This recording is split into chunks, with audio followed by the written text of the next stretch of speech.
Sudah terkasih, puji Tuhan, sore hari ini kita boleh kembali ada di tempat ini. Firman Tuhan mengatakan 2-3 orang berkumpul dalam namanya, Tuhan Yesus hadir. Amin. Saat ini kita percaya bahwa Tuhan Yesus sungguh hadir ada di tengah-tengah kita.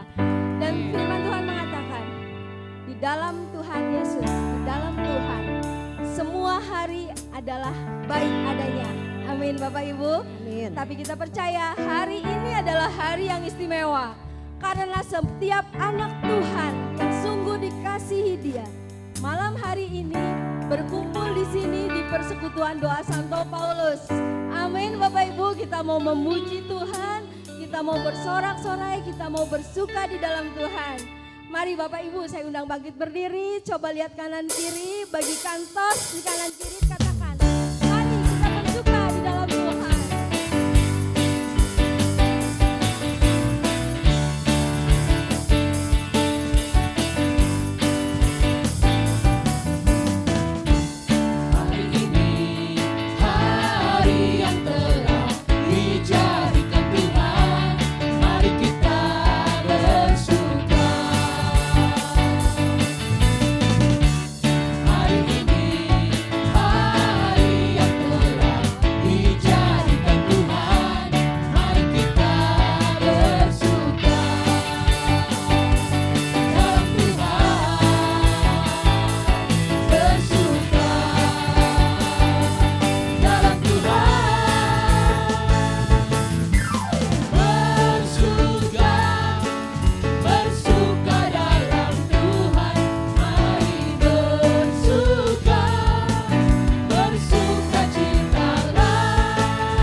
Puji Tuhan.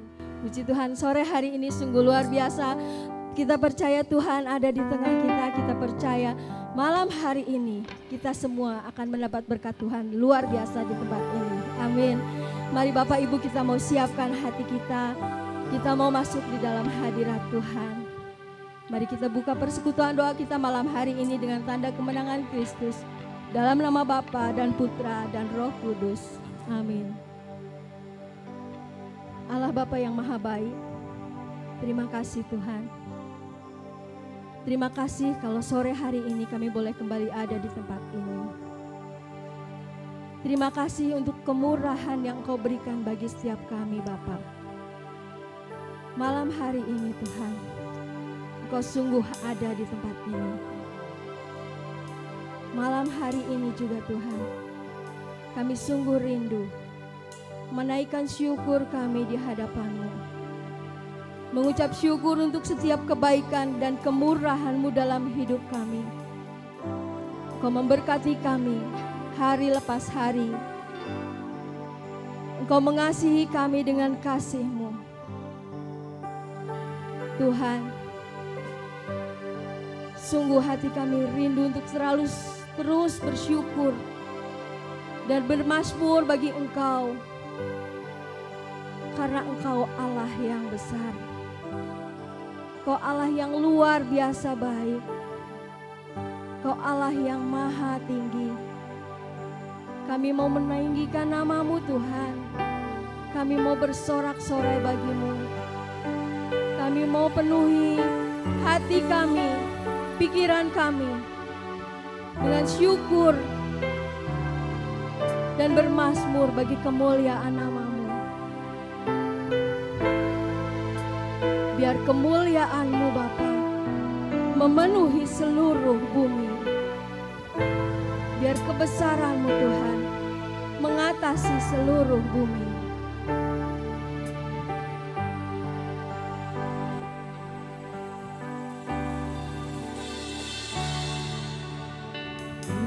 Bersyukur padamu Tuhan atas kasih-Mu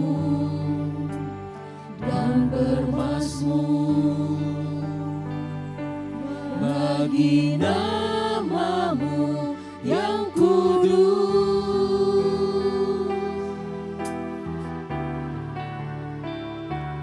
Sebab Engkau kebenaranku, padamu ku percaya. Betapa mulianya Tuhanku, ku rindu menyatakan tinggikan diri-Mu mengatasi langit. Kebesaran-Mu Tuhan mengatasi bumi. Tinggikan diri-Mu mengatasi langit. Kemuliaan-Mu Tuhan mengatasi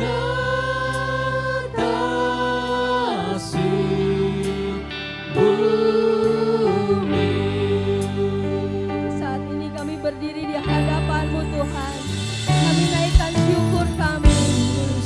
Kami mau bermazmur bagi nama-Mu ya Tuhan. Tuhan atas kasih-Mu dan bermazmur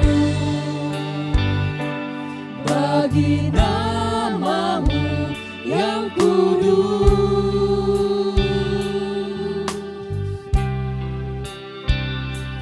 Sebab Engkau kebenaranku,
Tuhan, terima kasih. Kami bersyukur kami punya Engkau Allah yang luar biasa baik. Kami bersyukur kami mengenal Engkau pribadi yang begitu mengasihi kami. Terima kasih Tuhan, terima kasih. Seringkali Engkau tidak memandang kami dengan satu hal yang sungguh membuat kami kecil di hadapan-Mu Tuhan. Tapi kami percaya, kami merasa bahwa kami semua adalah pribadi-pribadi yang indah, yang berharga di mata-Mu. Pribadi yang sungguh Engkau kasihi Tuhan. Terima kasih Bapa, terima kasih. Kami mau lebih lagi memuji dan bersorak-sorai bagi nama-Mu Tuhan. Kami rindu malam hari ini Kau disukakan melalui setiap pujian kami, setiap sorak-sorai kami. Mari Tuhan, terimalah setiap pujian syukur kami. Demi Yesus Kristus Tuhan dan Juru Selamat kami, yang hidup dan berkuasa, kini dan sepanjang segala masa. Amin. Puji Tuhan, ada berkat Tuhan di tempat ini. Amin. Amin. Ada banyak Bapak Ibu yang merasakan kasih Allah. Amin. Amin. Lambaikan tanganmu, beri sorak-sorai dan tepuk tangan buat Tuhan Allah kita. Puji Tuhan, kita sungguh punya Allah yang luar biasa, punya Allah yang ajaib. Kasih-Nya, kebaikannya, kuasanya Dia curahkan bagi kita semua. Katakan kita punya Allah yang ajaib. Terima kasih Tuhan. Sungguh ajaib kuasanya bagiku. Ajaib, sungguh ajaib anugerahnya dalam hidupku. Ajaib, sungguh ajaib kasih Yesus bagiku.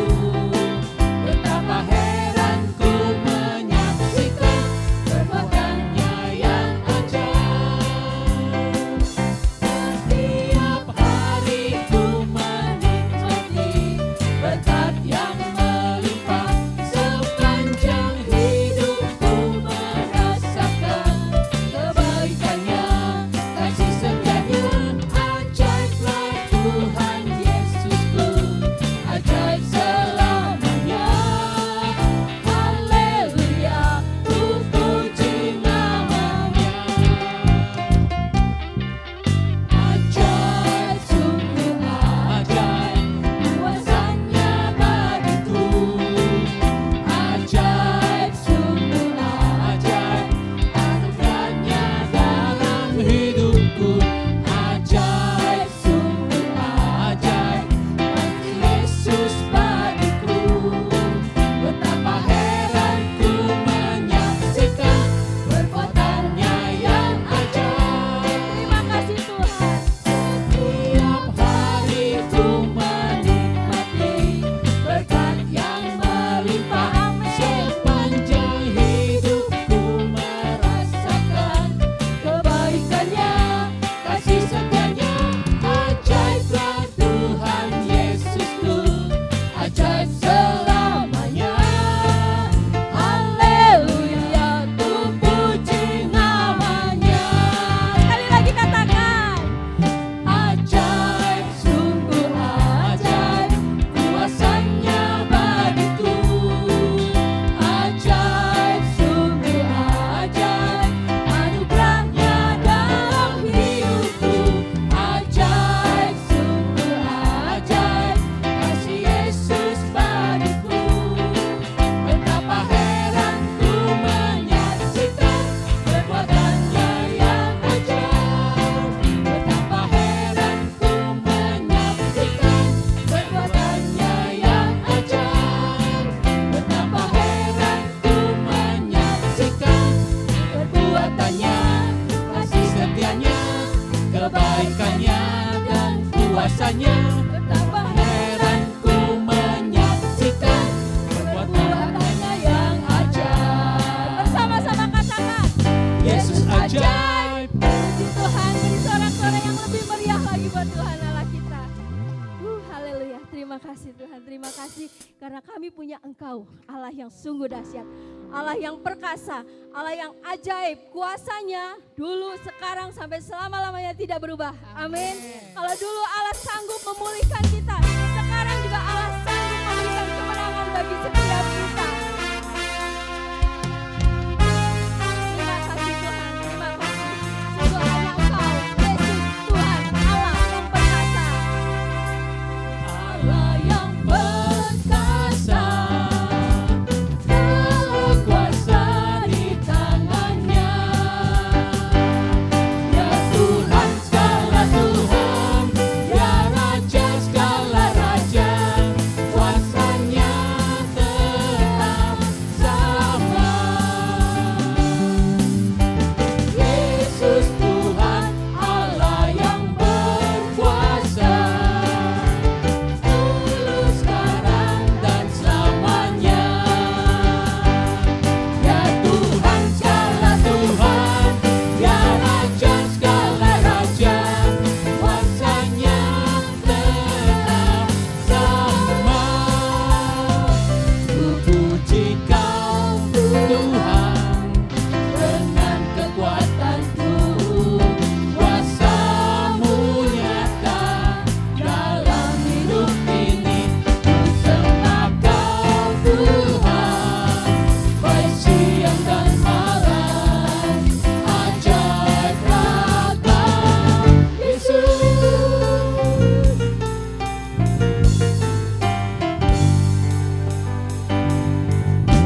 Yesus Tuhan Allah yang perkasa, segala kuasa di tangannya. Ya Tuhan segala Tuhan, ya Raja segala Raja, kuasanya tetap sama. Yesus Tuhan Allah yang berkuasa, dulu sekarang dan selamanya. Ya Tuhan segala Tuhan, ya Raja segala Raja, kuasanya tetap sama. Puji Kau Tuhan dengan kekuatanku, kuasa-Mu nyata dalam hidup ini. Ku sembah Kau Tuhan, baik siang dan malam, ajaib ragam Yesus. Puji Kau Tuhan dengan kekuatanku, kuasa-Mu nyata dalam hidup ini. Ku sembah Kau Tuhan, baik siang dan malam, ajaib ragam Yesus. Ajaib ragam Yesus.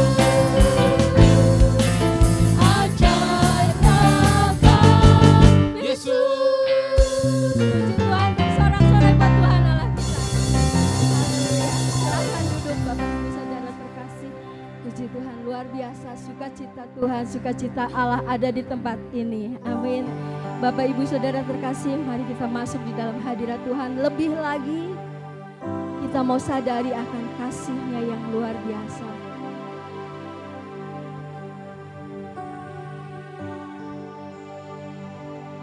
Panggilan Tuhan yang Dia nyatakan dalam hidup kita.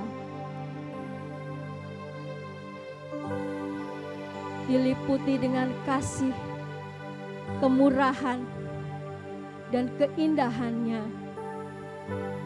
Apapun yang menjadi pilihan kita, kita percaya Tuhan memberikan hak bagi setiap kita untuk memilih. Dan apapun yang kita pilih, Tuhan akan memberikan keindahan-keindahan bagi setiap pilihan yang kita ambil dalam hidup kita. Terima kasih Tuhan. Terima kasih. Kalau kami boleh menikmati saat indah, kami boleh merasakan kasih-Mu, kami boleh merasakan kebaikan dan kemurahan-Mu ketika Engkau memberikan pilihan bagi kami. Semuanya itu Tuhan, pilihan yang terbaik yang kami tahu selalu ada campur tangan-Mu di dalam sepanjang hidup kami. Kami mau masuk lebih dalam lagi di hadirat-Mu Tuhan. Kami mau menikmati kasih dan kemurahan-Mu Bapa. Kedalaman kasih-Mu, keindahan saat bersama dengan Engkau, kami rindu nikmati saat ini.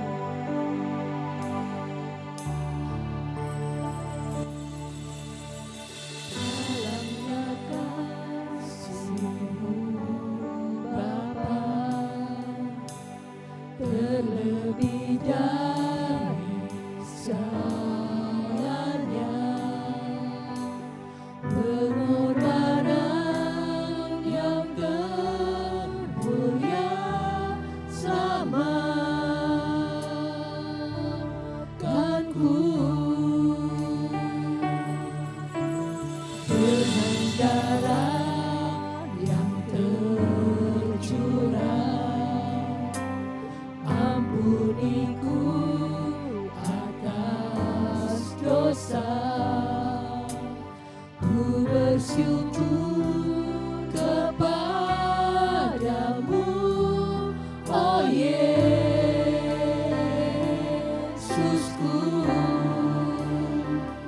Engkau ku sembah, Kau yang terindah, pulihkanku dengan darah-Mu. Engkau ku sembah, Bapa mulia, seumur hidupku ku mau menyembah-Mu. Benar Tuhan, begitu indah kasih-Mu. Hanya kasih-Mu Bapa, terlebih dari segalanya, pengorbanan yang termulia selamatkanku. Dengan darah yang tercurah, ampuniku atas dosa. Ku bersujud kepadamu, oh Mari Bapak Ibu kita berdiri, kita angkat kedua tangan kita dan kita katakan, Kau yang terindah, pulihkanku dengan darah-Mu. Engkau ku sembah, Bapa mulia, seumur hidupku ku mau menyembah-Mu. mari umat Tuhan dengan segenap hati katakan bersama-sama. Engkau ku sembah, Kau yang terindah, pulihkanku dengan darah-Mu.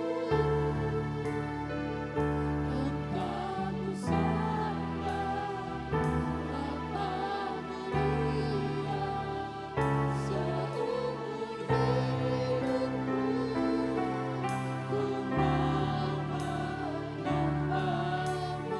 Dengan lebih sungguh lagi katakan, Engkau ku sembah, Bapa terindah, pulihkanku. Kau pandang hati kami yang sungguh rindu Tuhan untuk menyembah-Mu. Oh Yesus, kami datang menghadap hadirat-Mu Tuhan, kami bersujud di kaki-Mu, kami menyembah Engkau ya Allah.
Terima kasih Tuhan, saat indah kami boleh bersama-sama dengan Engkau.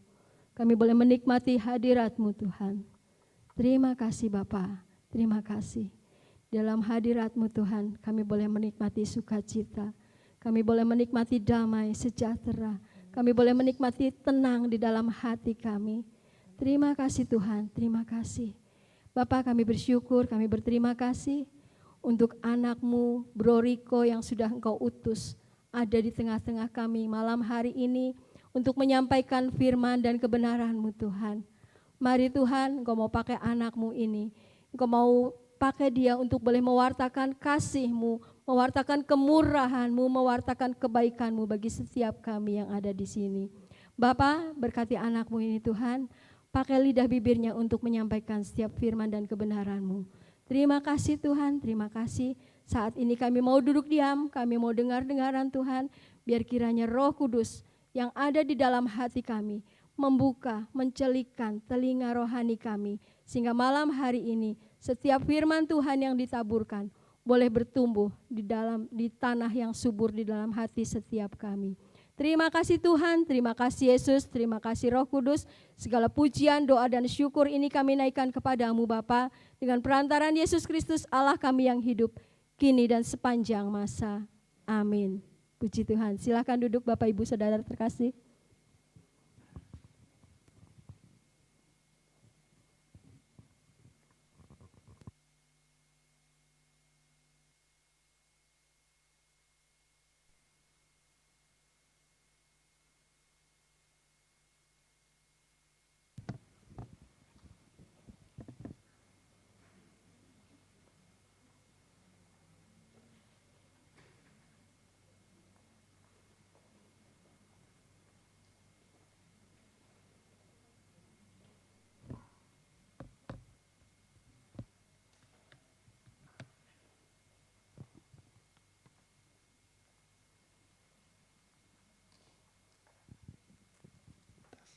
Selamat malam, Ibu, Bapak, teman-teman semuanya.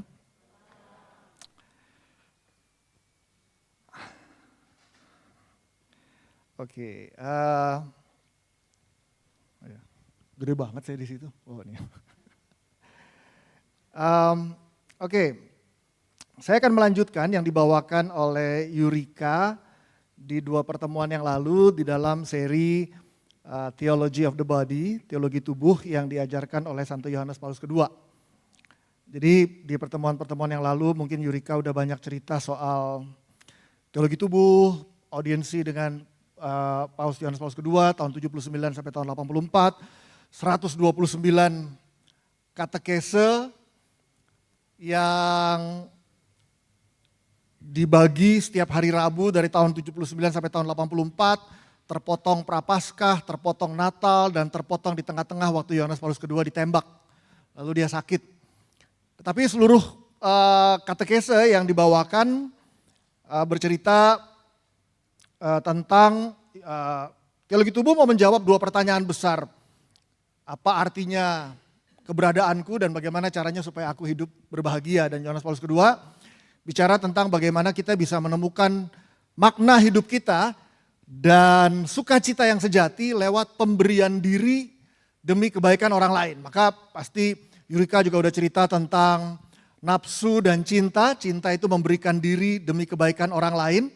Lawannya itu nafsu, menggunakan orang lain demi kepentingan diri sendiri. Kami di Jakarta kalau ngajar teologi tubuh, biasanya Yurika yang bagian cinta, kasih, penebusan. Saya biasanya yang bagian dosa. Memang keistimewaan dan kehebatan kita masing-masing berbeda. Jadi saya lebih banyak bicara soal dosa. Tapi juga Yurika biasanya minta saya ngomong share soal pernikahan. Saya menikah 19 tahun yang lalu. Waktu tahun 2000-an awal kami pacaran, kami bersahabat lama dengan istri saya. 8 tahun, kemudian pacaran 1 tahun, kemudian kami menikah, lalu pelayanan bersama sampai hari ini.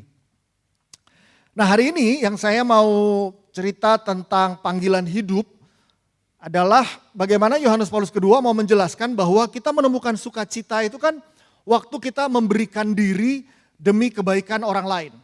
Nah, wujud dari memberikan diri kita, tubuh kita demi kebaikan orang lain, itu dibagi dua jalan.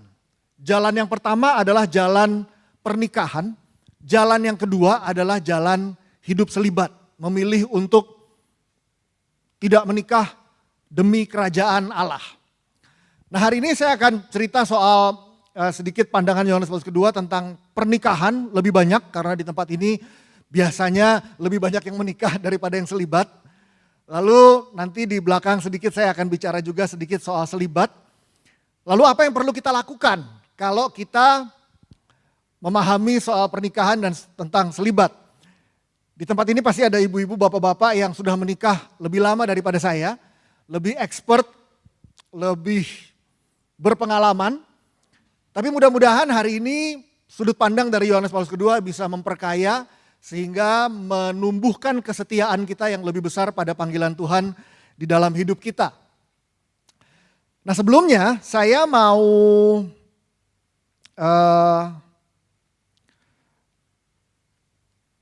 mengajak kita melihat bersama-sama angka perceraian. Ini 2015 sampai 2022 di Indonesia.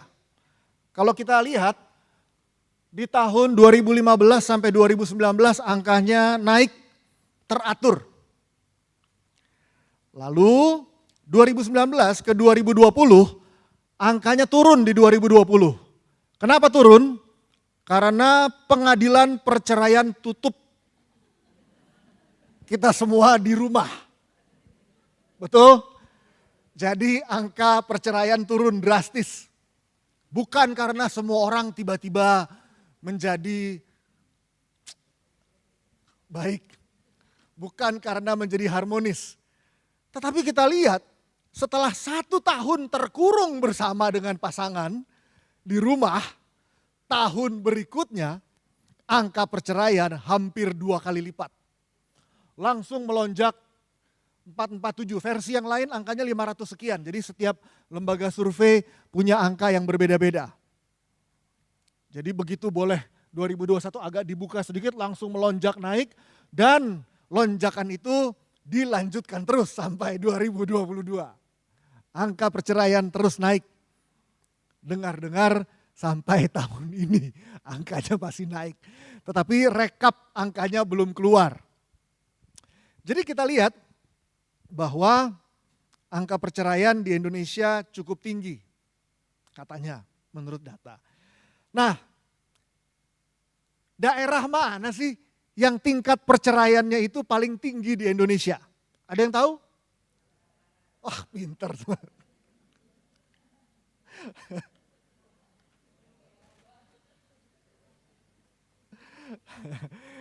Jawa Barat memang luar biasa. Saya di Jakarta aja kalah. Jakarta nomor 5. Tapi nomor 5 itu 19.000, Jawa Barat itu 113.000. Lebih dari 5 kali lipatnya Jakarta tingkat perceraian di Jawa Barat. Ini luar biasa ini. Lalu menurut data 15 Juni 2022, Kementerian Agama, angka perceraian di Indonesia masih tertinggi di Asia Afrika. 28% dari angka perkawinan. Itu yang terdata ya. Ini saya ambil dari websitenya Kemenak, kemenak.go.id. Boleh di Google, boleh dicari angkanya. Jadi ini luar biasa ini. Perceraian di Indonesia dan khususnya Jawa Barat. Kalau kita Google, kalau kita cek di internet, beberapa data yang lain mengatakan bahwa angka perceraian ini kan yang terdata. Belum lagi yang tidak terdata. Lalu survei juga memperlihatkan, bisa Google juga, bahwa ternyata angka tingkat kebahagiaan di antara orang-orang yang menikah juga relatif rendah. Jadi banyak orang yang menikah tapi nggak bahagia di dalam pernikahannya. Namun mungkin karena mempertahankan status, karena status sosial, demi anak-anak dan sebagainya, pernikahan dipertahankan. Tetapi bukan berarti bahwa yang menikah itu bahagia. Artinya Ada banyak mungkin masalah juga di dalam pernikahan. Oke. Nah, kita sama-sama coba lihat apa yang gereja katakan terkait tentang pernikahan dan khususnya bagaimana Santo Yohanes Paulus II memandang pernikahan dari sudut pandang teologi tubuh. Saya ambil dari Efesus bab 5. Efesus 5 ayat berapa ini? 22 ya. Biasanya bagian yang ini kalau saya sebutkan itu orang-orang bisa menjawab. Kalau saya mulai ayatnya dengan kalimat, "Hai istri-istri," lanjutannya apa? Itu biasanya orang hafal bagian yang ini. Ini udah ada tulisannya di sini. Tapi kalau saya tanya, kalau saya bilang, "Hai suami-suami," itu biasanya semua diem, gak tahu lanjutannya apa. Kasihlah istrimu. Seringkali kita lebih tahu minta istri-istri tunduk pada suami, sementara suami-suami gak tahu tanggung jawabnya apa. Saya bacakan ya. Hai istri, tunduklah pada suami seperti kepada Tuhan. Karena suami adalah kepala istri sama seperti Kristus adalah kepala jemaat, dialah yang menyelamatkan tubuh. Karena sebagaimana jemaat tunduk kepada Kristus, demikian jugalah istri kepada suami dalam yang benar dalam segala sesuatu. Enak aja dalam segala sesuatu. Istri-istri berontak menuntut pembebasan. Masa dalam segala sesuatu? Dalam hal keuangan, dalam hal keputusan-keputusan besar, masa dalam hal segala sesuatu? Paulus seenaknya aja nih ya ngomong begini ya. Dasar nih Paulus gak punya istri jadi dia seenak aja bikin aturan. Tapi Paulus bilang begitu. Istri diminta supaya tunduk kepada suami dalam segala sesuatu. Nah ini ya. Perintah kepada istri itu cuma satu. Sekarang perintah kepada suami. Hai suami, kasihilah istrimu sebagaimana Kristus telah mengasihi jemaat dan telah menyerahkan dirinya baginya untuk menguduskannya sesudah ia menyucikannya dan memandikannya dengan air dan firman, supaya dengan demikian ia menempatkan jemaat di hadapan dirinya dengan cemerlang tanpa cacat atau kerut atau yang serupa itu, tetapi supaya jemaat kudus dan tidak bercela. Demikian juga suami harus mengasihi istrinya seperti tubuhnya sendiri. Siapa yang mengasihi istrinya mengasihi dirinya sendiri. Sebab tidak pernah orang membenci tubuhnya sendiri, tetapi mengasuhnya dan merawatnya sama seperti Kristus terhadap jemaat, karena kita adalah anggota tubuhnya.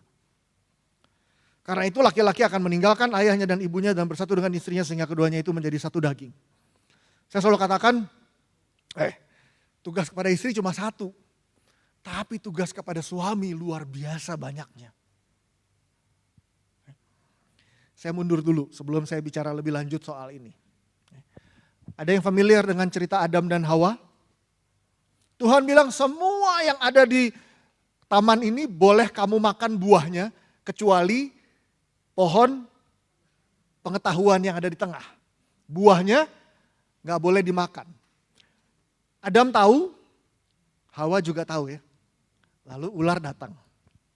Hawa, kamu tuh boleh makan buah itu. Kalau kamu makan, nanti kamu jadi seperti Tuhan. Tahu yang mana yang benar, mana yang baik, mana yang salah. Hawa bilang gak bisa, Tuhan bilang gak boleh. Nanti kalau kamu akan gak apa-apa, kamu gak akan mati. Lalu Hawa ngeliat lagi, gak bisa, Tuhan bilang gak boleh. Setan bilang gak apa-apa. Lalu Hawa melihat, lagi pula menarik, diambil, dimakan. Hawa tahu gak boleh makan buah itu? Tahu. Setelah berdebat, setelah berargumen, akhirnya dia jatuh ke dalam dosa. Setelah itu apa yang terjadi? Lalu Hawa melihat buah itu baik, maka dia berikan buah itu kepada suaminya Adam. Selama ini Adam ada di mana? Ada di sebelahnya, karena langsung tuh ada di sebelahnya, yang ada bersama dengan dia kalau kita baca kitab Kejadian. Dikasih, apa yang Adam lakukan? Gak boleh Hawa, Tuhan bilang, ini buah ini gak boleh kamu makan. Semua boleh dimakan kecuali yang tengah itu. Adam bilang begitu? Enggak. Adam makan juga. Tanpa perlawanan, tanpa argumentasi, tanpa perjuangan. Wanita pertama jatuh ke dalam dosa setelah berjuang dan berargumen. Pria pertama jatuh ke dalam dosa tanpa perlawanan sama sekali.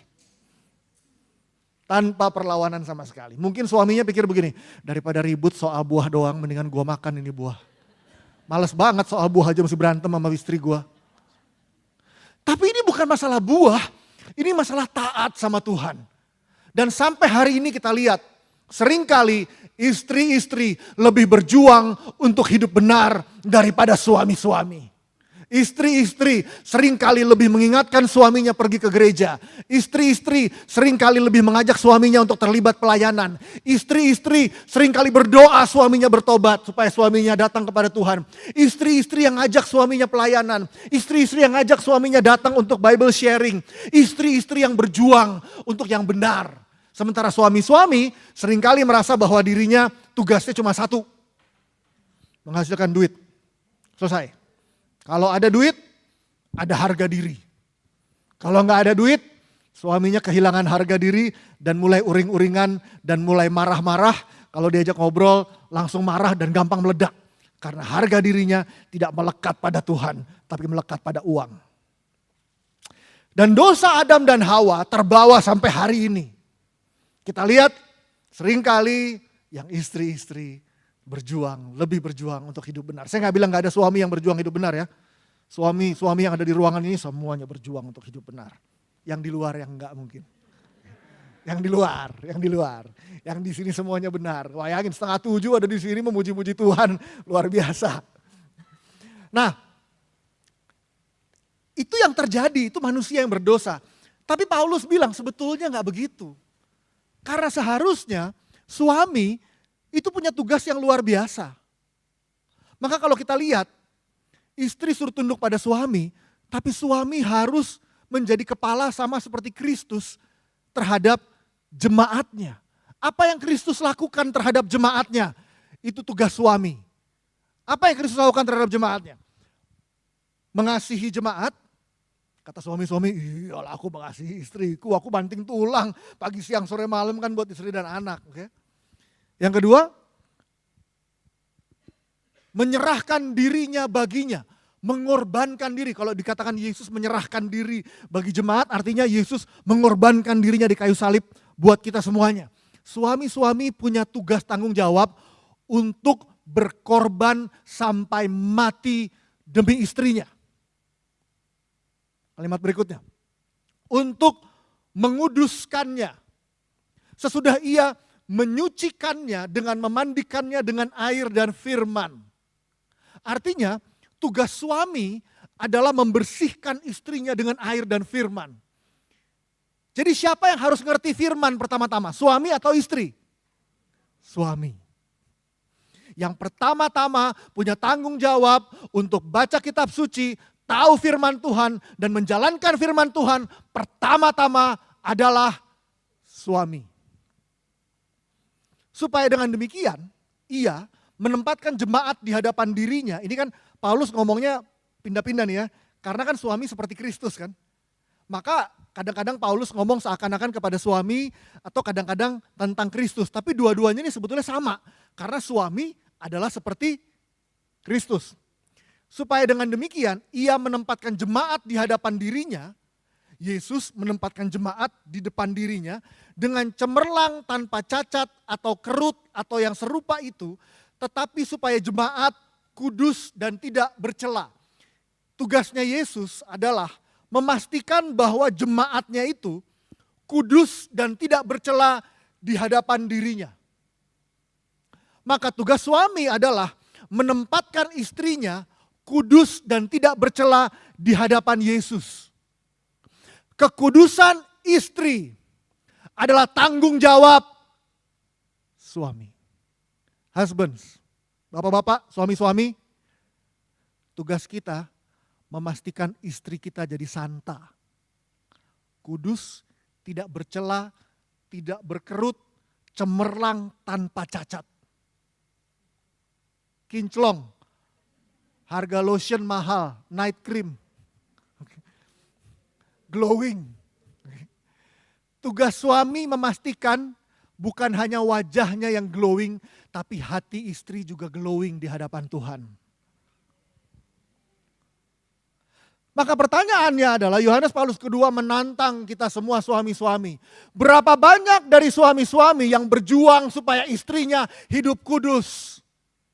Karena seringkali yang terjadi adalah istri yang berjuang supaya suaminya hidup kudus. Seperti Hawa yang berjuang untuk hidup benar lebih daripada Adam.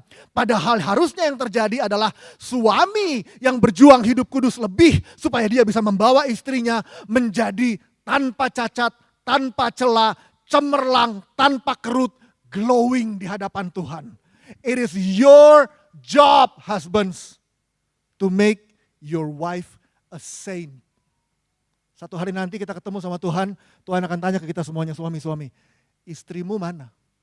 Kamu menempatkan istrimu di hadapanku, cemerlang tanpa cacat atau kerut atau tidak?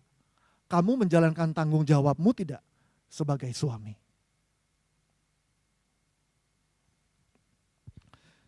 Demikian juga suami harus mengasihi istrinya sama seperti tubuhnya sendiri. Siapa yang mengasihi istrinya, mengasihi dirinya sendiri. Sebab tidak pernah ada orang membenci tubuhnya sendiri, tetapi mengasuhnya, merawatnya, sama seperti Kristus terhadap jemaat. Maka suami punya tugas yang luar biasa. Saya selalu katakan ke suami-suami atau ke cowok-cowok, saya suka bawain di orang muda, saya selalu bilang ke orang-orang muda yang mau menikah. By the way, belum lama ini saya baru diminta jadi saksi. Saya sama istri saya suka diminta jadi saksi sama orang muda kalau mau merit. Dan saya selalu bilang begini, kalau mau minta saya jadi saksi, saya selalu bilang begini, kita ngobrol dulu ya. Setelah ngobrol, nanti kamu putuskan mau nggak minta istri saya sama saya buat jadi saksi. Tapi kita ngobrol dulu, karena saya nggak mau asal-asalan. Kan tugasnya saksi itu memastikan bahwa calon suami istri ini maju ke altar, menjadi sakramen bagi satu sama lain, itu tidak ada halangan. Jadi saya harus memastikan benar nggak tidak ada halangan, maka saya perlu ngobrol. Jadi biasanya tuh saya ngomong sama yang cowok, istri saya ngomong sama yang cewek. Begitu saya ketemu sama yang cowok, duduk nih ngopi gitu ya di kafe, begitu duduk bareng, pertanyaan pertama saya begini ke dia, bro, apa rencana kamu untuk menguduskan istri dan anak-anakmu di dalam Tuhan? Biasanya dia langsung,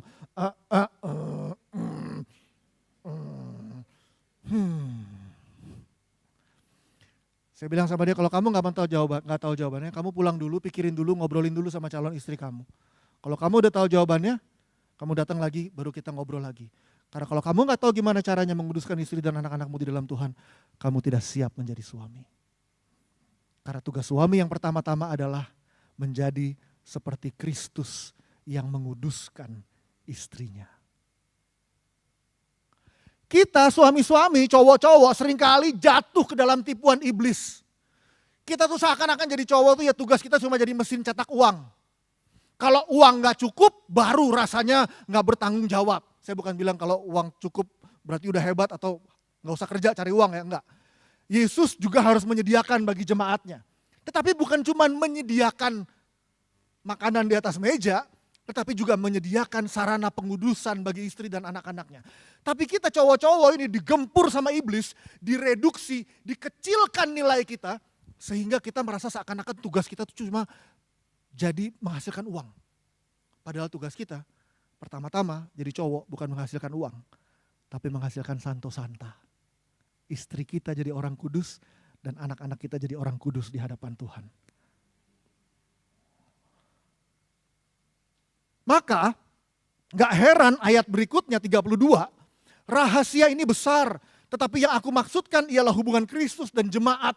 Maka Paulus mengatakan bahwa hey, kalau kamu jadi suami dan istri, kamu itu bukan cuman jadi cowok, jadi cewek yang berjuang, kerja keras, liburan di mana, investasi berapa, hasilnya berapa, mau jalan-jalan kemana, mau punya rumah kayak gimana. Bukan itu yang utama.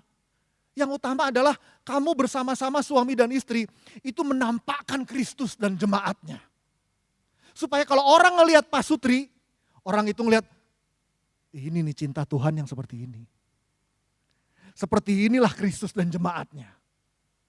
Pertanyaannya, kalau ada pasangan suami istri di tempat ini, kalau orang lihat pernikahan kita, orang jadi lihat Tuhan yang mengasihi jemaatnya atau tidak. Karena itu misi utama pernikahan. Seperti yang Santo Yohanes Paulus II tegaskan. Maka sakramentalitas perkawinan, sakramen itu artinya apa? Itu sebabnya dikatakan sakramen. Ada yang masih ingat pelajaran katekumen dulu, katekisme? Sakramen itu artinya apa sih? Ada yang masih ingat gak Bapak Ibu? Ada yang ingat sakramen itu artinya apa? Ada katekis di sini. Allah hadir. Kalau tadi kita lagi praise and worship, Allah hadir, ada sakramen dong di tengah-tengah kita. Bersatu dengan Kristus. Oke, kalau kita berdoa, lalu kita mengalami kita bersatu dalam Kristus dalam doa, berarti sakramen doa. Rahmat apa? Tanda rahmat. Oke lah. Kalau waktu SD dulu ya masih ingat ya, saya nggak tahu Bapak Ibu. Rahmat yang apa sih? Tanda yang kelihatan dari rahmat Allah yang tidak kelihatan. Kadang-kadang suka dibilang begitu. Jadi rahmat Allah itu mengalir lalu ditandai oleh sakramen. Tapi ada bedanya antara sakramen itu tanda dan sarana sebetulnya, bukan hanya tanda. Bedanya apa? Tanda itu begini. Tanda itu kalau ada bendera merah putih di depan kita, lalu kita hormat. Kenapa kita hormat ke kain merah putih? Karena kain merah putih itu adalah tanda bangsa Indonesia. Tapi kalau kain merah putih itu dirobek, apakah artinya bangsa Indonesia terpecah? Enggak, hanya kain yang dirobek. Karena dia hanya tanda, dia bukan sarana.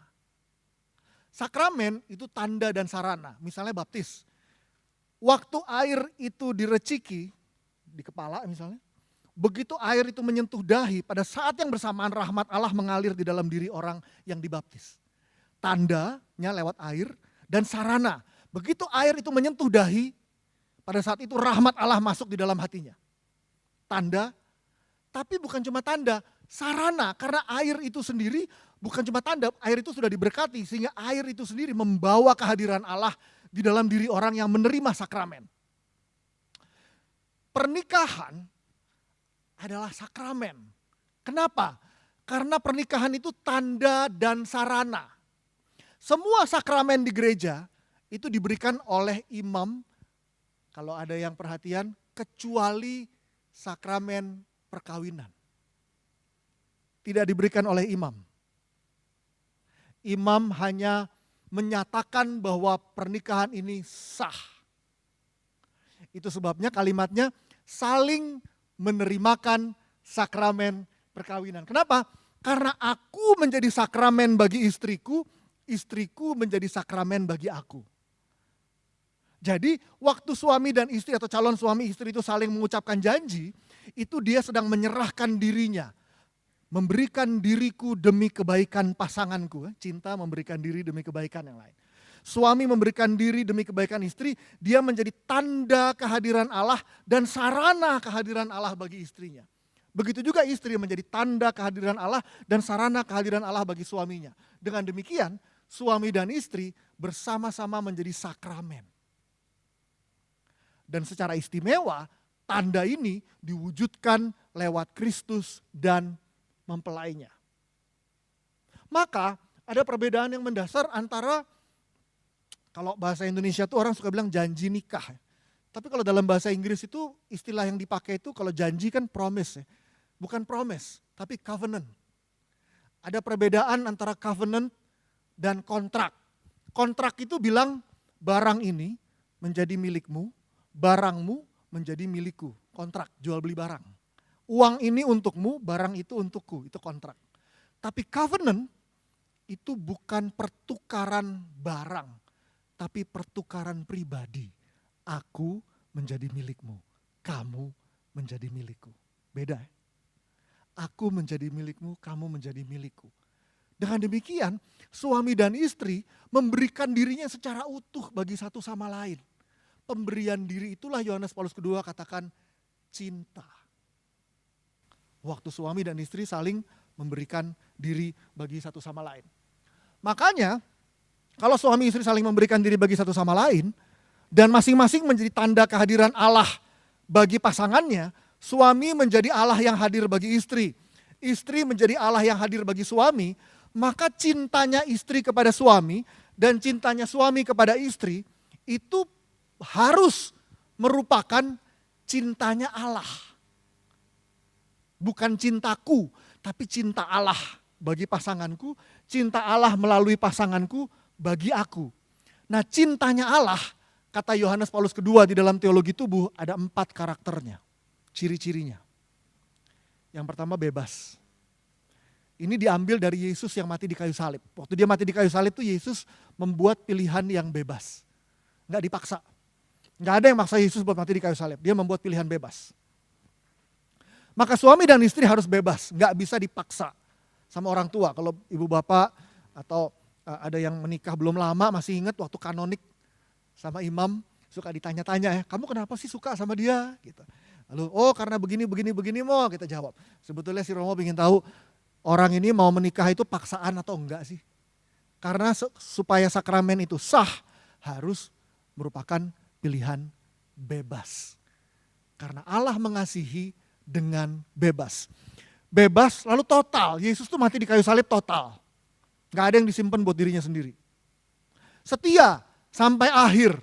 Gak ada tuh Yesus kabur tengah jalan. Waktu lagi dibantuin sama Simon dari Kirene, tiba-tiba Yesus menyelinap masuk di dalam kerumunan dan menghilang. Kabur, biar aja Simon yang mati di kayu salib. Enggak. Yesus setia sampai akhir. Lalu berbuah. Berbuah itu maksudnya apa? Yesus mati di kayu salib, kematian Yesus menghasilkan buah kehidupan yang baru bagi kita semuanya. Yesus mati di kayu salib, dia mati, penebusannya membuahkan apa? Kita semua beroleh hidup yang baru di dalam dia. Implikasinya apa di dalam pernikahan kita? Bebas artinya gak boleh dipaksa. Total sama total itu artinya semuanya. Semua milikku ya milikmu. Gak ada tuh suami handphonenya passwordnya disimpan sendiri, istri gak boleh buka. Gak total. Gak ada tuh uang punya istri, uang punya suami, nggak ada. Total, milik suami adalah milik istri. Milik istri adalah milik suami. Total. Kalau yang masih membagi-bagi, itu punya kamu, itu punya aku, itu namanya nggak total. Yesus memberikan dirinya total. Maka suami memberikan dirinya total kepada istrinya. Termasuk password handphonenya, termasuk PIN ATM-nya. Saya sama istri saya punya PIN ATM yang sama biar gak susah mikirnya, ngingetnya. Jadi apapun kartunya dia, PIN-nya sama saya selalu sama. Saya bisa pakai kartu dia, dia bisa pakai kartu saya. PIN sama, password dia tahu semua password saya tahu semua passwordnya dia, cuma gak hafal aja. Saya pikir ngapain juga saya hafalin. Tapi dia tahu, saya tahu semuanya. Itu artinya total. Setia sampai akhir. Oke. Setia, lo lagi, bangun tidur buka mata, dia lagi, bosan, gak apa-apa. Kalau bangun tidur buka mata ngelihat lo lagi, artinya baik. Setia. Lalu berbuah, nah ini penting. Berbuah sama total ada aspek yang mirip. Aspeknya begini. Sering kali ada suami yang bilang begini, aku mengasihi dirimu secara total. Semua milikku aku berikan kepadamu. Kecuali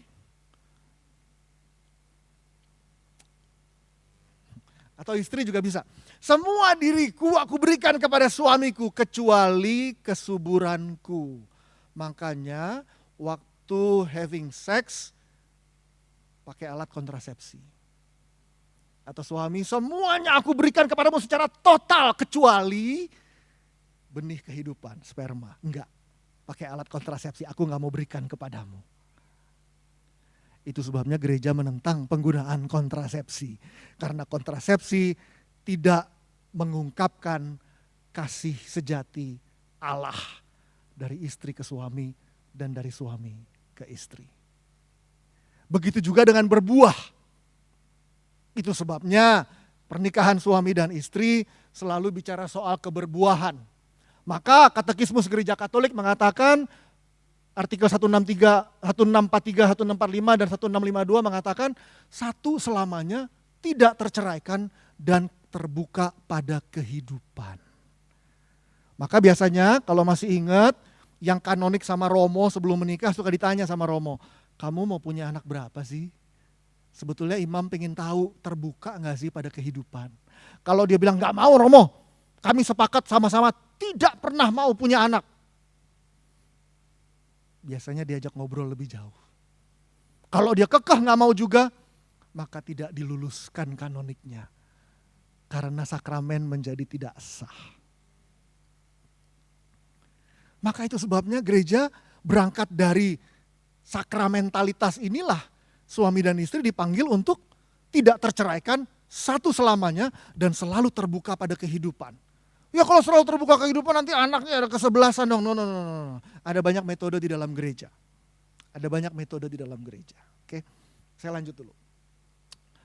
Maka dalam gereja hubungan suami istri seks selalu punya dua fungsi. Unitif, menyatukan cinta suami dan istri. Suami menjadi milik istri, istri menjadi milik suami. Kalau masih ingat mungkin di sesi yang awal Yurika pernah cerita soal pernikahan itu. Waktu suami dan istri menjadi satu tubuh. Tubuh itu bukan sekedar daging, tapi tubuh itu ungkapan persona diri kita. Maka waktu suami dan istri menjadi satu tubuh, bukan cuma tubuhnya yang bersatu. Tapi cita-citanya bersatu, mimpinya bersatu, perasaannya bersatu, angan-angannya bersatu. Karena yang bersatu itu bukan cuma tubuhnya, tapi persona, seluruh pribadi, identitas suami bersatu dengan istri, istri bersatu dengan suami. Itu sebabnya pemberian dirinya total. Maka waktu memberikan tubuh, persatuan tubuh, itu bukan hanya tubuh yang bersatu, tapi dua pribadi yang bersatu. Karena tubuh bukan hanya soal daging. Dengan demikian, persetubuhan suami dan istri, karena adalah ungkapan kesatuan cinta antara suami dan istri, unitif, maka kalau itu memang cintanya Tuhan, maka cinta Tuhan selalu terbuka pada kehidupan. Gereja mendukung penggunaan metode-metode alami. Dan metode-metode alami bukan cuma kalender dan sebagainya. Ada macam-macam metode Billings, metode Creighton, metode macam-macam. Kami di komunitas orang-orang muda semuanya menggunakan metode alami. Kami menggunakan metode Billings. Ya, istri saya nggak ikut sih malam ini. Kalau ada dia bisa jelasin. Kami berikan pelatihan khusus buat pasangan-pasangan muda sehingga semua pasangan-pasangan muda menggunakan metode alami. Dan tingkat keberhasilannya itu 99%. Sehingga baik, tetapi metode alami. Supaya menggunakan alaminya tubuh kita sebagaimana yang Tuhan mau. Kalau sampai jadi anak juga gimana? Ya kalau sampai jadi anak juga, ya berarti Tuhan berkehendak. Ya kalau Tuhan berkehendak, ya Tuhan akan mencukupi. Duitnya yang kurang atau imannya yang kurang.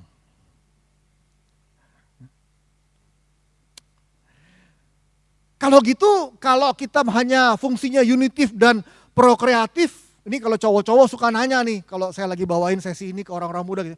Kalau gitu, kalau kita suami, istri, having sex dan sebagainya, kalau kita mencari kenikmatan di dalam itu boleh apa enggak? Gereja mengatakan boleh. Itu sebabnya Katekismus Gereja Katolik mengatakan bahwa tindakan-tindakan yang secara mesra dan murni menyatukan suami istri harus dipandang luhur dan terhormat. Bila dijalankan manusiawi, tindakan itu menandakan serta memupuk pemberian diri timbal balik. Lalu pencipta sendiri telah mengatur demikian bahwa suami istri dalam melakukan sanggama mengalami kesenangan dan kepuasan badan dan roh. Dengan demikian suami istri tidak melakukan kejahatan, apa mereka mencari kesenangan dan menikmatinya. Menikmati boleh enggak? Boleh. Tetapi menikmatinya harus berada di dalam sebuah konteks. Konteksnya itu apa? Unitif dan prokreatif. Menyatukan cinta suami istri dan terbuka pada kehidupan. Terbuka pada kehidupan itu beda sama harus punya anak ya. Terbuka pada kehidupan tapi mungkin memang Tuhan gak mau mengaruniai dia anak, ya gak apa-apa. Kan gak setiap kali hubungan harus punya anak. Tetapi yang penting sikap hatinya selalu terbuka pada anugerah kehidupan. Kalau Tuhan mau memberikan. Tapi kalau Tuhan tidak mau memberikan, ya gak apa-apa. Nggak salah, tapi yang penting sikap hatinya benar di hadapan Tuhan. Bahwa kalau aku mencintai seperti Allah mencintai, maka aku terbuka pada anugerah kehidupan. Karena cinta Yesus juga selalu membuahkan kehidupan dalam hidup kita. Atau melalui persatuan suami istri terlaksanakan tujuan ganda pernikahan, kesejahteraan suami istri, dan penyaluran kehidupan. Kalimat yang terakhir yang di bawah. Dengan demikian cinta suami istri antara pria dan wanita berada di bawah tuntutan ganda, yaitu kesetiaan dan kesuburan. Kesetiaan bicara tentang mencintai satu sama lain secara total sampai akhir. Dan kesuburan bicara tentang keterbukaan pada anugerah kehidupan. Berada di bawah tuntutan ganda, kesetiaan dan kesuburan. Kenapa? Karena suami dan istri dipanggil untuk menampakkan Kristus di dalam pernikahan mereka. Menikah pertama-tama bukan soal bisa jalan-jalan, bisa punya rumah bersama, bisa investasi sekian. Pertama-tama adalah mau menampakkan Kristus dan mempelainya. Buat para pasutri di tempat ini, coba pulang dari sini bisa ngobrol.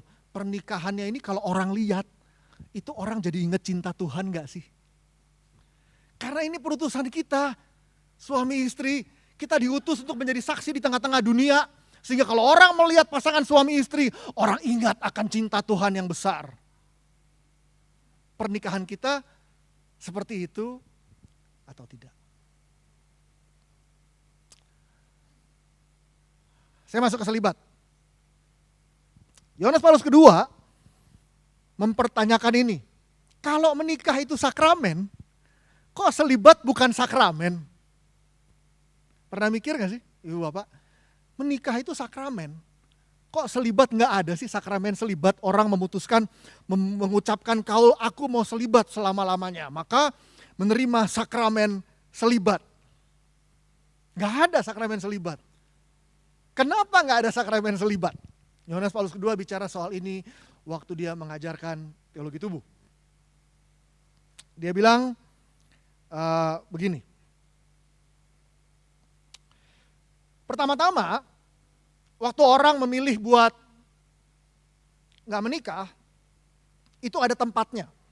Yesus bilang, ada orang yang tidak dapat kawin karena ia memang lahir demikian dari rahim ibunya. Ada juga yang dijadikan demikian oleh orang lain, artinya tuh ya, yang tidak dapat kawin karena memang lahir demikian dalam rahim ibunya. Dari kecil emang udah rusak organnya, gak bisa berfungsi, maka dia gak bisa menghasilkan keturunan.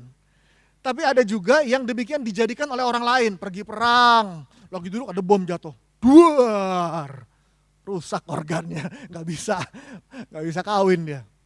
Tapi Yesus bilang ada juga yang membuat dirinya tidak kawin karena kemauannya sendiri dan karena kerajaan sorga. Siapa dapat mengerti, hendaklah ia mengerti. Dengan kata lain, Yesus mau mengatakan, gak semua orang nih bisa mengerti. Memang sukar untuk dipahami. Tapi ada orang, ada tempatnya. Di mana orang memang memilih untuk selibat demi kerajaan Allah. Nah ini nih bagian ini orang tua nih. Saya mau datang nih ke orang tua di sini juga. Kalau anak-anak yang memilih untuk hidup selibat, mungkin itu panggilan Tuhan di dalam hidupnya. Mungkin itu panggilan Tuhan di dalam hidupnya.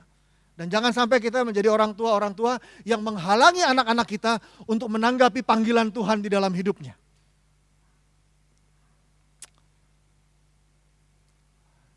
Dimensi tanda, sakramen. Ingat tadi sakramen itu bicara tentang tanda ya. Nah, jadi Yesus bilang begini, nanti kalau kita udah mati, ibu bapak, teman-teman semua masih ingat ayatnya, di surga itu tidak ada yang kawin atau dikawinkan ya. Gak ada. Kenapa di surga gak ada yang kawin atau dikawinkan? Karena semuanya adalah saudara dan mempelainya Kristus. Jadi di surga itu bukannya si A sama si B, tetapi kita semua adalah mempelai perempuannya si Yesus. Maka tidak ada lagi di surga kawin dan dikawinkan. Karena di surga yang ada adalah satu saat nanti adalah perkawinan anak domba. Kita semua menjadi mempelai Kristus.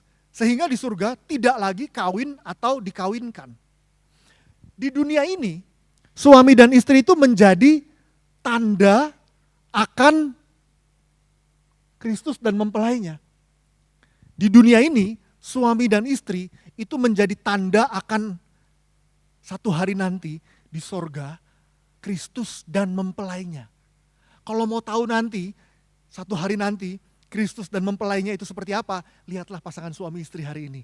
Karena pasangan suami istri hari ini adalah tanda yang menunjuk kepada Kristus dan mempelainya nanti di akhir zaman.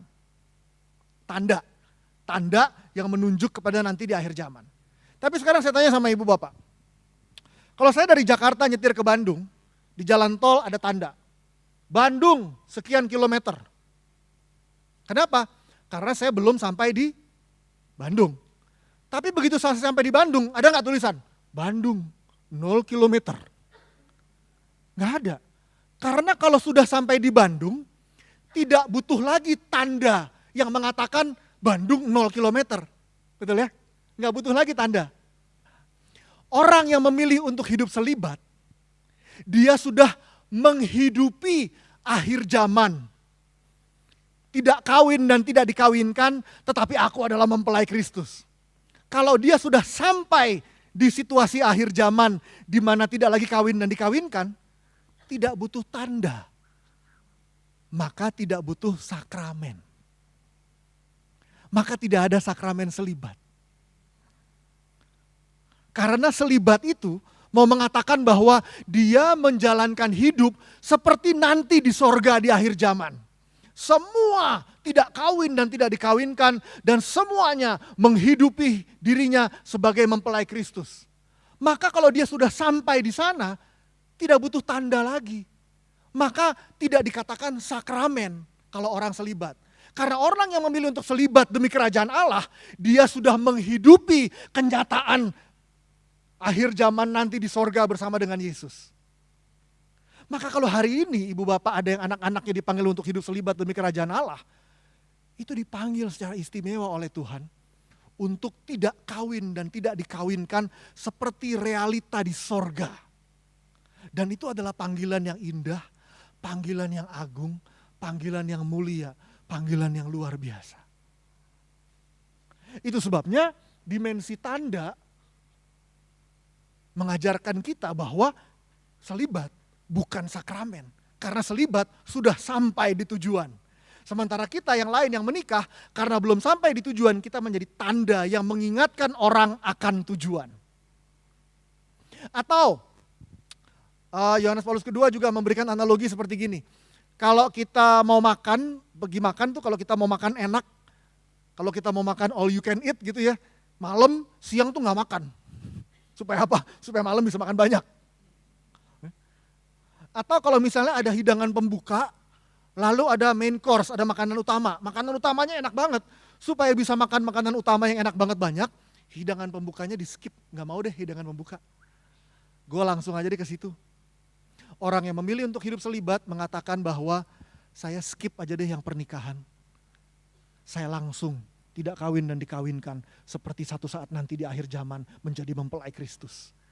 Jadi orang yang memilih untuk selibat bukan karena menikah itu jelek, tetapi karena tidak kawin dan tidak dikawinkan di akhir zaman itu jauh lebih besar nilainya, jauh lebih indah daripada pernikahan di dunia ini. Pernikahan anak domba jauh lebih indah, jauh lebih agung daripada pernikahan kita di dunia ini.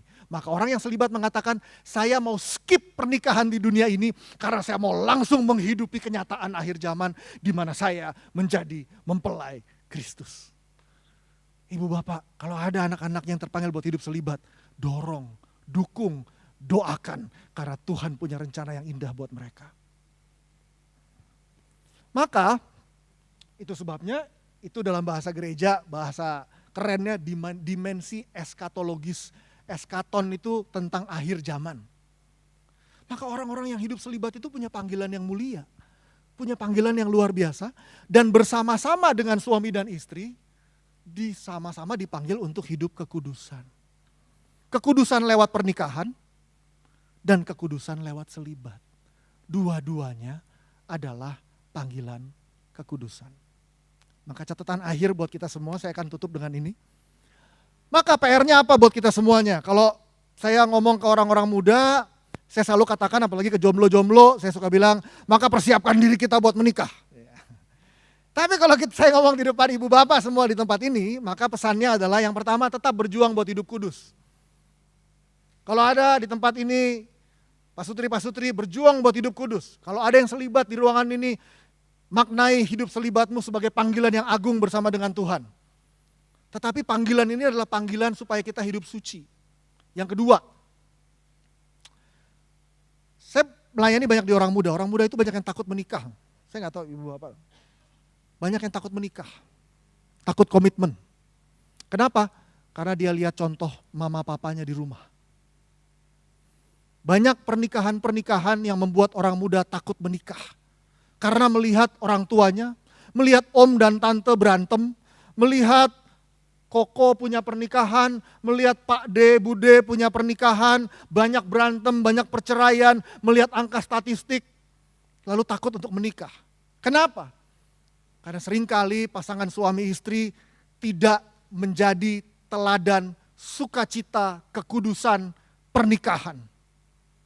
Maka saya mau ajak kita semua, ibu bapak teman-teman semuanya, jadilah teladan pernikahan yang kudus. Buat bapak-bapak, jadilah, dan suami-suami, jadilah seperti Yesus kepada mempelainya. Kalau suami-suami seperti Yesus, maka perintah kepada istri apa tadi? Hai istri-istri, tunduklah pada suami. Kalau suami-suami pada seperti Kristus, istri mana yang gak mau tunduk pada suaminya?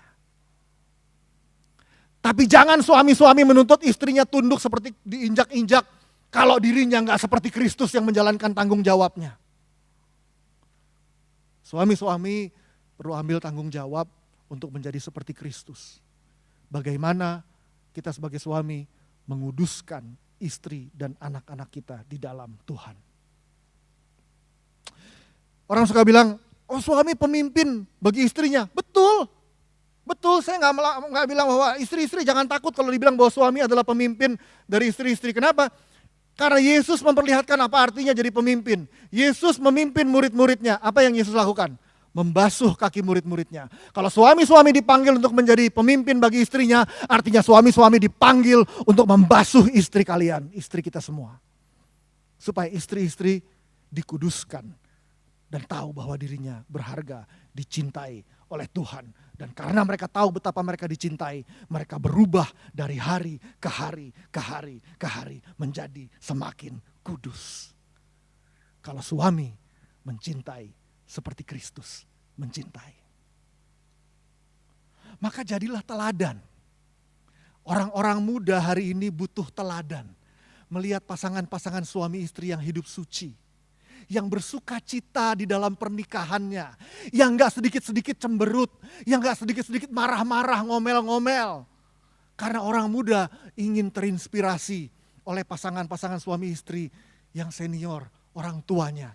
Dan itu akan menggerakkan mereka juga untuk menjadi pasutri muda yang kudus di hadapan Tuhan. Lalu yang ketiga, dorong orang muda untuk setia pada panggilan Tuhan. Kalau terpanggil buat suami istri, dorong mereka jadi pasangan suami istri yang benar, yang bersuka cita. Kalau mereka dipanggil untuk hidup selibat, dorong mereka untuk hidup selibat yang bersuka cita di dalam Tuhan. Dengan demikian, pernikahan dan selibat bersama-sama menampakkan kekudusan Tuhan di tengah-tengah hidup kita. Bu Bapak semuanya, mari jadi teladan kekudusan melalui panggilan hidup kita. Yohanes Paulus kedua menegaskan ini supaya kita sungguh-sungguh belajar mencintai lewat pemberian diri, entah pemberian dirinya sebagai suami istri atau pemberian dirinya sebagai orang selibat. Tetapi bersama-sama kita hidup di dalam kekudusan dan jadi teladan yang memancarkan cinta Yesus. Saya mau ajak kita semuanya untuk doa bersama. Kita nyanyikan satu lagu. Lalu kita doa bersama untuk mengundang rahmat Allah hadir di tengah-tengah kita.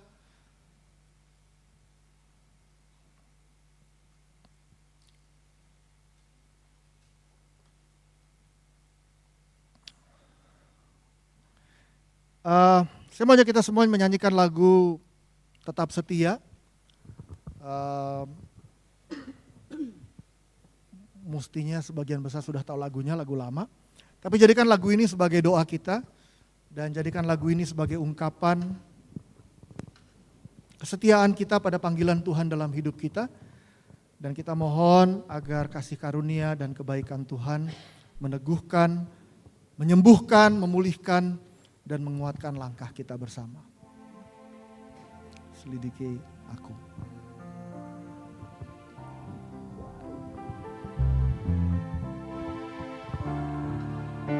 Kita bangkit berdiri yuk.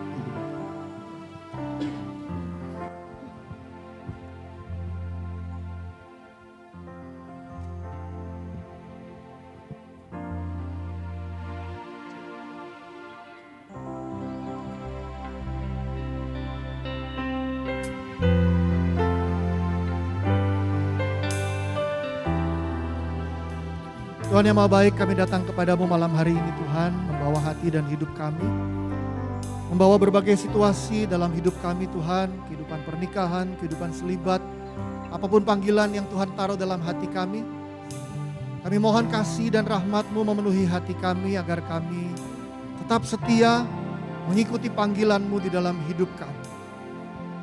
Ini doa kami Tuhan, ini permohonan kami. Terima kasih Tuhan Yesus. Selidiki aku, lihat hatiku, apakah ku sungguh mengasihimu, Yesus, Kau yang Maha Tahu dan menilai hidupku, tak ada yang tersembunyi bagi. Sekali lagi katakan, selidiki aku. Selidiki aku, Mari Tuhan selidiki hati kami Tuhan Yesus. lihat hati, Mari Kau lihat apakah kami sungguh mengasihi-Mu. apakah ku sungguh mengasihimu, Yesus, Yang Maha Tahu. Kau yang Maha Tahu dan menilai hidupku, tak ada yang tersembunyi bagimu. Aku lihat kebaikan-Mu yang tak pernah habis di hidupku. Ku berjuang sampai akhirnya Kau dapati aku tetap setia. Telah kulihat Ini doa kami Tuhan. kebaikan Kami telah lihat kebaikan-Mu dalam hidup kami. yang tak Kebaikan yang tidak pernah habis dalam hidup kami di Tuhan. hidupku. Berjuang. Berjuang sampai akhirnya Kau dapati aku tetap setia. Katakan bersama-sama lagi, selidiki aku Tuhan. Ini doa kami Tuhan Yesus. Selidiki aku, lihat hatiku, apakah ku sungguh mengasihimu, Yesus, Kau yang Maha Tahu dan menilai hidupku, tak ada yang tersembunyi bagimu.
Ada seorang bapak di tempat ini yang sedang berdoa bagi keluarganya.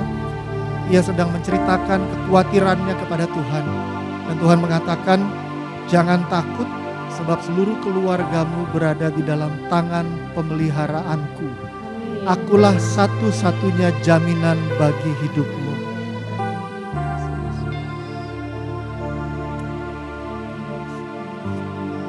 Ada seorang ibu, seorang istri yang berdoa untuk suaminya di tempat ini, agar suaminya bertobat, agar suaminya mengalami kasih Tuhan. Dan Tuhan mau mengatakan bahwa Ia mendengarkan doamu. Percayalah dan bersyukur.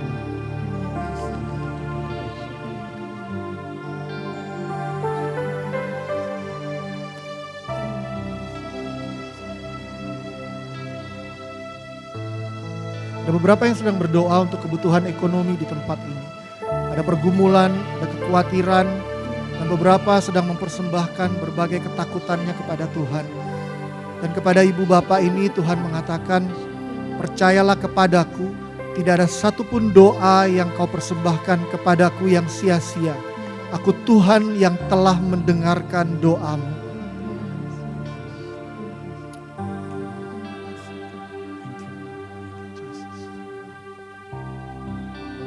Ada seorang ibu di tempat ini yang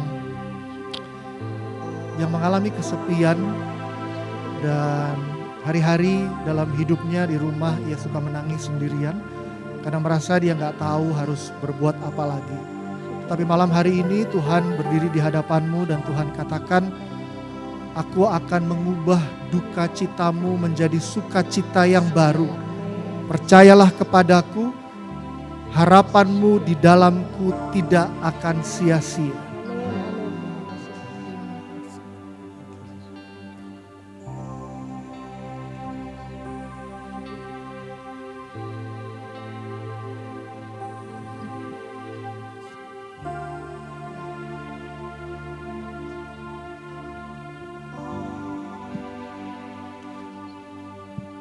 Ada seorang yang sedang khawatir akan hari esoknya dan ia sedang berada dalam situasi akan perlu membuat keputusan dan pilihan dalam hidupnya dan ia mengalami kebimbangan. Dan Tuhan menyapa sahabat ini, Tuhan mengatakan, letakkanlah harapanmu hanya di dalamku. Hanya aku satu-satunya yang sanggup menjamin hidupmu.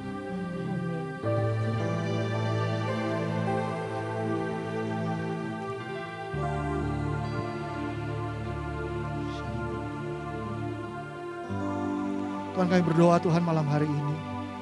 Kami mau bawa setiap hati yang terarah kepadamu Tuhan. Tuhan, Engkau yang tahu hati kami yang terdalam, Engkau Allah yang tahu pergumulan kami yang hanya kami yang tahu Tuhan. Tetapi Engkau mengenal hati kami. Malam hari ini Tuhan kami mau percayakan semuanya di dalam tangan-Mu Tuhan. Pasangan hidup kami, suami, istri, bahkan anak-anak, pekerjaan, kesehatan, keuangan. Tuhan semuanya Tuhan gak ada yang kami mau pegang sendiri. Karena semuanya mau kami letakkan di dalam tangan penyelenggaraan. Kami tahu pasti Tuhan, kalau Kau yang pegang hidup kami, maka hidup kami senantiasa aman di dalam tangan-Mu. Amin. Ini doa kami Tuhan. Kami berdoa Tuhan bagi yang mengalami putus asa, yang membutuhkan harapan baru di tempat ini. Mari Tuhan, tebarkan Tuhan rahmat-Mu di dalam hati kami. Beri kekuatan yang baru, beri harapan yang baru, beri iman percaya yang baru Tuhan. Beri sukacita yang baru Tuhan. Sehingga sepulangnya kami dari tempat ini, kami jadi pribadi yang baru karena Tuhan yang memperbaharui hidup kami. Ini kami Tuhan Yesus. Kemana lagi kami harus berpaling? Kepada siapa lagi kami harus percaya? Bila bukan kepadamu, satu-satunya nama, kekuatan di dalam hidup kami. Ini Tuhan permohonan kami. Ini Tuhan harapan kami. Kami mau berdoa Tuhan bagi orang-orang yang kami cintai di dalam keluarga kami. Sertai orang-orang yang kami kasihi Tuhan. Yang gak hadir bersama dengan kami. Suami, istri, anak-anak, keluarga, Biarlah Tuhan Engkau sendiri yang mencurahkan kasih setia perlindungan-Mu, agar semua orang-orang yang kami kasihi juga boleh mengalami perjumpaan dengan-Mu dan hidupnya diperbaharui di dalam Engkau. Kami berdoa Tuhan bagi yang sakit di dalam keluarga kami. Biarlah tangan Tuhan terulur dan menjamah dan menyembuhkan dan memulihkan dan menjadikan semuanya baik. Karena kami tahu pasti di dalam nama Yesus tidak ada satupun yang mustahil. Maka segala perkara yang mustahil sekalipun malam hari ini kami percayakan di dalam tangan-Mu. Karena kami tahu pasti Tuhan tidak pernah kecewakan kami. Terima kasih Tuhan Yesus. Tuhan, ini kami Tuhan. Kami mau bawa semuanya ke dalam tangan penyelenggaraan. Biarlah Tuhan Engkau yang terus pelihara hidup kami. Hari ini, hari esok, dan seterusnya Tuhan. Kami percayakan di dalam tangan penyelenggaraan-Mu.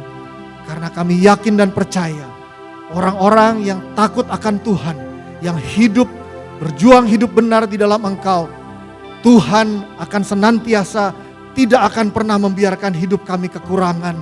Sebab tangan Tuhan senantiasa menopang dan memberkati hidup kami. Terima kasih Tuhan Yesus. Terima kasih Tuhan. Ini doa, ini syukur, ini pujian yang kami angkat dan kami persembahkan kepadamu. Bunda Maria, Bunda Allah, doakan kami senantiasa Bunda. Dan bawalah kami terus untuk bersatu dengan Putra-Mu. Salam Maria, penuh rahmat, Tuhan sertamu.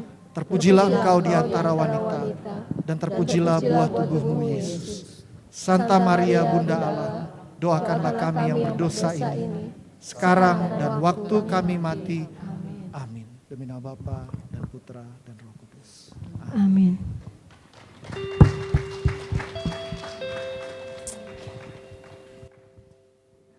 Terima kasih Bro Riko untuk firman Tuhan malam hari ini. Kita semua sungguh diberkati. Amin. Bapak Ibu Saudara terkasih. Mari Bapak Ibu, saat ini kita mau berikan yang terbaik untuk Tuhan. Kembali kita mau bersatu di dalam doa persembahan. Bapa di dalam surga, kami bersyukur untuk malam hari ini ya Tuhan. Kami sungguh diberkati melalui firman-Mu yang sudah Kau sampaikan melalui anak-Mu Bro Riko. Firman-Mu yang mengingatkan kami agar kami harus berjuang untuk tetap hidup kudus dan setia sampai akhir. Sehingga di dalam setiap kami ya Tuhan menjadi teladan bagi banyak orang, bagi orang-orang di sekitar kami.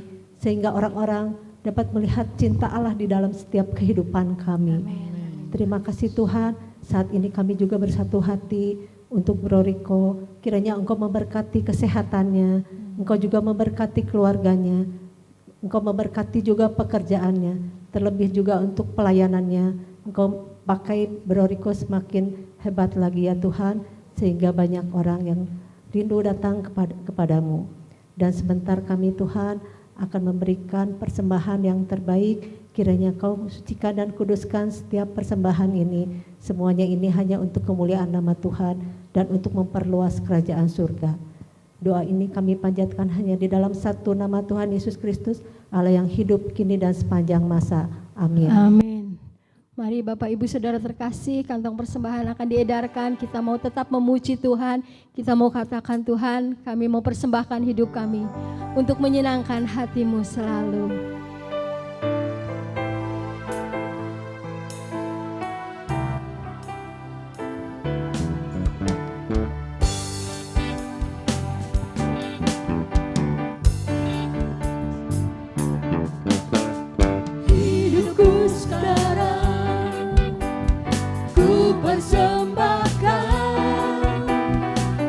Hadapan-Mu, oh Yesus Tuhan.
kita semua bangkit berdiri, kita mau angkat tangan kita mau katakan, Tuhan, hidup kami adalah hidup yang untuk menggenapi firman-Mu. Oh, terima kasih Tuhan. Menggenapi firman-Mu, tanda mujizat sertai tiap langkahku. Kau bersamaku di dalamku, jadi bukti kebesaran-Mu. Kami angkat tangan kami dan kami katakan, hidupku menggenapi firman-Mu, tanda mujizat sertai tiap langkahku. Kau bersamaku di dalamku, jadi bukti kebesaran-Mu. Kau bersamaku Tuhan, Kau bersamaku di dalamku, jadi bukti kebesaran. Sungguh Engkau ada bersama kami. Kau bersamaku di dalamku, jadi bukti kebesaran-Mu.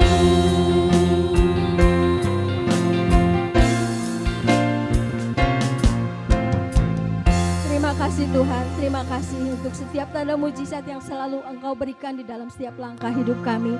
Terima kasih Tuhan karena Engkau selalu bersama dengan kami. Terima kasih Bapa, malam hari ini kami sungguh boleh beroleh berkat yang luar biasa. Kami lebih lagi tahu Tuhan tentang panggilan di dalam hidup kami. Panggilan yang selama ini mungkin kami kurang mengerti, tapi malam hari ini kami lebih mengerti lagi Tuhan. Apapun yang menjadi pilihan, panggilan dalam hidup kami yang kami jalani, baik kami yang hidup berkeluarga maupun kami yang memutuskan hidup selibat, Tuhan, semuanya indah di hadapan-Mu. Terima kasih Bapa, terima kasih Tuhan. Bapa, kami berdoa untuk teman-teman kami, untuk saudara-saudara kami yang berulang tahun, untuk Ibu Yulia Tanadi, untuk Ibu Lianawati, Bapak Iwan Setiawan, Ibu Teresia Setiawan. Tuhan, terima kasih Engkau yang selalu memimpin langkah hidup mereka. Engkau berkati di dalam hidup mereka 1 tahun ke depan. Engkau juga akan senantiasa berkati dan pimpin mereka di tahun-tahun yang akan datang, yang mereka lalui. Dan kami percaya Tuhan, tangan-Mu, penyertaan-Mu, kasih setia-Mu tidak akan pernah lepas dalam hidup mereka. Terima kasih Bapa, terima kasih. Malam hari ini Tuhan, kami sungguh bersuka cita di dalam Engkau. Tuhan, jika sebentar kami akan berpisah satu dengan yang lain, kami akan meninggalkan tempat ini. Tapi biar kasih karunia dan Roh-Mu saja yang tetap menyatukan kami. Engkau yang memimpin kami Tuhan. Kami boleh pulang di rumah kami masing-masing dengan selamat tanpa kekurangan suatu apapun. Tuhan, Kau juga yang akan selalu berikan kerinduan dan semangat yang baru bagi kami. Agar hari Senin yang akan datang, kami sungguh boleh rindu untuk boleh kembali datang ke tempat ini, bersekutu, memuji dan memuliakan Engkau lebih dan lebih lagi. Terima kasih Tuhan, terima kasih Yesus, terima kasih Roh Kudus. Segala doa dan ucapan syukur ini kami naikkan di hadapan-Mu. Dengan perantaran Yesus Kristus, Allah kami yang hidup, kini dan sepanjang masa. Amin. Dalam nama Bapa dan Putra dan Roh Kudus. Amin. Selamat malam, selamat pulang. Tuhan Yesus memberkati kita semua.